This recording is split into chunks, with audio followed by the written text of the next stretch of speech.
Fellow classmates, I'm excited to present to you today on why UCLA Anderson should adopt a grade non-disclosure policy. But first, I want to make sure that we all are familiar with what a grade non-disclosure policy or GND policy is. These policies are typically student implemented, student voted, and they disallow students from sharing their grades with recruiters until they've received a full-time offer, meaning that your grades are no longer a factor in you getting the job of your dreams. It's interesting to note that out of the top 13 MBA programs in the US, 9 have some form of grade non-disclosure policy. Anderson, ranked 12th on this list, is one of 4 that do not have a grade non-disclosure policy. It's also interesting to note that no school ranked outside of the top 20 has one of these policies. So personally, I know which group I would rather be a part of. But let's talk about the true impact of a grade non-disclosure policy on our time here at an MBA program. And let's talk about one of our classmates, Eleni, and how a GND policy or lack thereof affected her.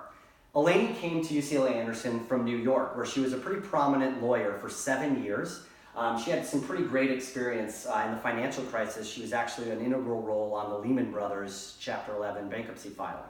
So she has a really good background, came here with a JD, getting her MBA, really coveted skills and coveted degrees.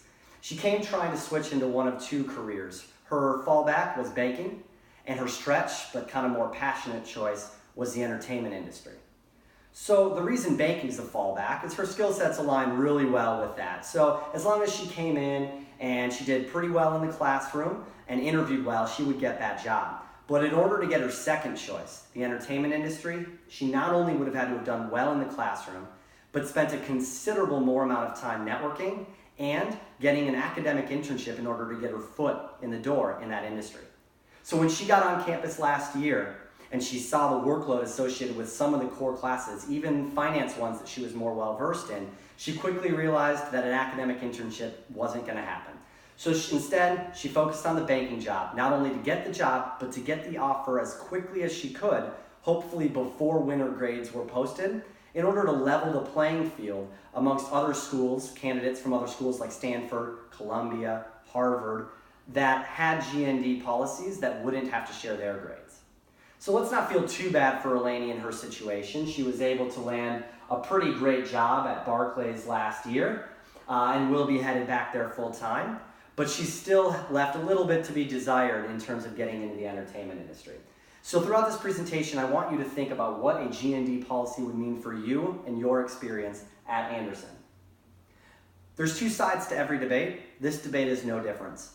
I am a huge proponent of GND policies, and so I definitely believe that these 2 sides are not equal. But let's first look at the pros. GND policies incentivize academic risk, meaning that without the fear of getting a bad grade, students are allowed to take more challenging courses that are more interesting to them and not worry about performance slipping slightly. 2, it allows for a more personalized time management, a more personalized experience while at school. As an example, I'm a finance major, an undergrad finance major who worked in the finance industry, and yet I still had to take finance last year in core, and there was a ton of busy work each week that I needed to do, even on topics that I was well versed on, just to get a grade, instead of being able to use that time to get an academic internship or to spend more time on some of the other subjects that might have been more valuable to my future. Last, GND policies, lack of GND policies, GND policies encourage collaboration instead of competition. We can talk about sharing success all we want at UCLA Anderson, but if we're incentivized to compete in a curved grading system, then at some point those incentives will outweigh the more idealistic view that we take. Now, let's look at the opponent's view really quick. Throughout my presentation, I'm going to share some data as to why each of these are either misleading or overstated. To start, the number 1 reason people oppose GND policies is that it reduces academic effort. Without that carrot at the end of the stick, people don't work as hard in the classroom. I'll show you data as to why the impact on academic effort is largely overstated. 2, it encourages or allows for free riders, people who get into a good school but then don't work as hard as fellow classmates and still graduate with the same degree. Now, I would challenge you to think about whether or not someone else's effort in school truly impacts your future and your time here, or whether it's really just about what you take away from your experience. Third, it's harder for those students who really excel in the classroom, if that's their biggest attribute, it's harder for them to stand out. But at the end of the day, we should be focusing our time on what employers really want. And an academic internship or networking or learning from our peers is a far better way to prepare ourselves for jobs, that on-the-job experience, than certain classes that may not relate to what we're going to end up doing. So let's talk about some of the data that is used in the argument of academic effort versus academic risk. Those who focus on the reduction in academic effort often point to a 1990s Wharton study that showed after implementing a GND policy, academic effort dropped by 22%. The issue with this survey is that it was entirely anecdotal, there was no statistical relevance to it, and it completely failed to look at the shift in academic risk that could have been associated with that GND policy.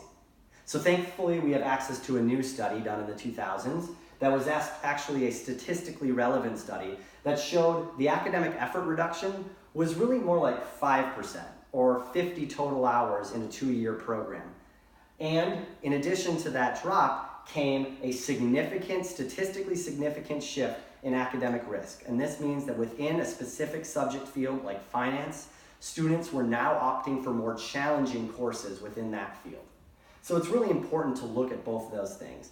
But what's also important when we talk about a reduction in academic effort is to remember why we are here in the first place. So I went out and I surveyed my fellow classmates and I found out that UCLA students rate academics as only the third reason as to why they came to get an MBA. Only 7% listed it as their top choice. The top two, getting a job that I want and building my professional network. Now, for every hour, academics are obviously very important, but for every hour I spend on academics, especially in a subject field that maybe I'm already well versed in, is an hour that I could have spent at an academic internship or interviewing people in a field that I'm interested in, things that have a direct impact on either getting the job I want or building my professional network. We are the customers, the consumers of an MBA. And it's really important to remember that and to remember that the reasons we are here is what matters most. So just because faculty feels one way, it's important to remember why your customers are coming. So again, there's two sides to every argument.